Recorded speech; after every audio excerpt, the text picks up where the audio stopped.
ज्या दिवशी माझ्याकडे एखादी काम जास्तीचं असेल ना, त्या दिवशी मी त्या कामाबद्दल विचार करत राहते, की हे काम माझं कधी पूर्ण होईल आणि मी कधी मोकळी होणार. तसं करत-करत सकाळची सगळी कामं झाली, दुपारच्या सगळ्यांच्या झोपा झाला आणि मग 5 वाजता त्या कामाला मुहूर्त लागला.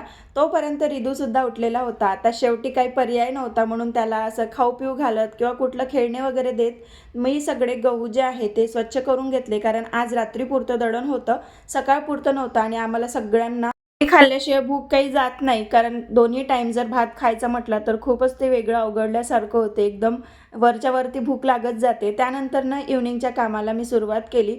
त्यात आधी तर घर झाडून घेतलं, त्यानंतर ओटा वगैरे स्वच्छ करून भांडेसुद्धा घासून घेतले आणि दिवा लावून टाकला. त्यानंतर कपडे जे आहेत ते पडलेले होते. कारण एखादी काम ज्या दिवशी एक्स्ट्रा असते ना, त्या दिवशी थोडंसं कामाचं इकडल्या तिकडे होतेच होते.